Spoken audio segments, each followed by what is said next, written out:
Newly re-elected Washington Senator Patty Murray is set to take a key Senate leadership position, becoming third in line for the presidency. Senate Majority Leader Chuck Schumer says he plans to nominate Murray to serve as Senate President pro tempore. Senator Murray is here with us live. Thank you very much for joining us, Senator. First off, you are poised to become the first woman to hold this position.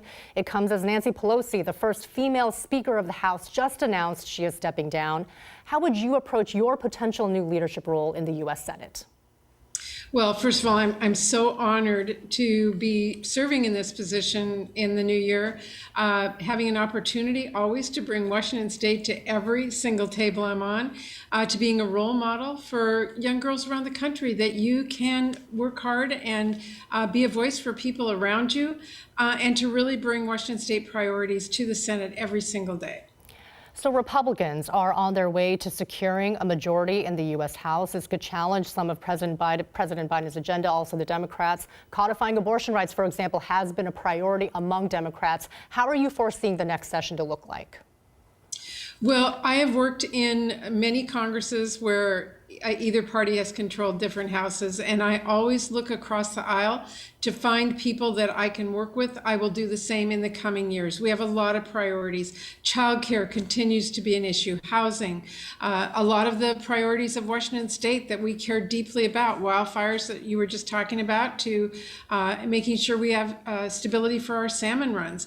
All will be on the table. And obviously, I will continue to fight for women's rights. There is no doubt in my mind that with a Republican-controlled Congress, they will do everything they can to continue to undermine women's rights. I will be the force on the other side of that in the Senate to stop any action they try to take.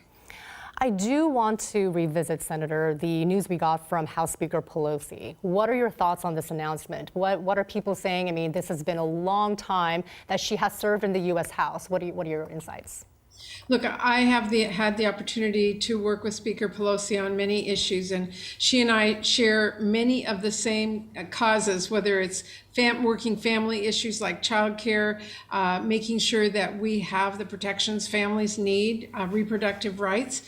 She's a tremendous leader. She's been able to bring together the House of Representatives in so many different ways on budgets and all kinds of different challenges over the years, and she will be missed.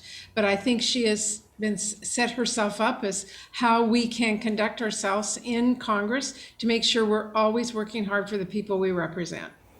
Right now, Senator, we are in a lame duck session. What are some of the priorities until January? We know there's been talk of a government shutdown possibly. What are you going to be doing to prevent that from happening?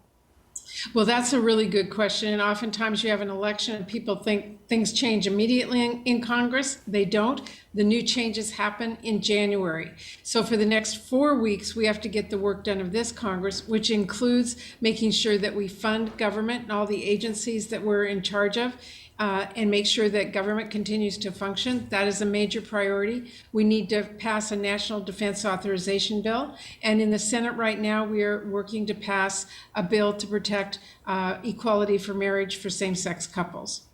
Okay, Senator Murray, thank you very much for joining us on this Thursday afternoon. We will continue to follow you for all of those updates, and thank you again. Thank you.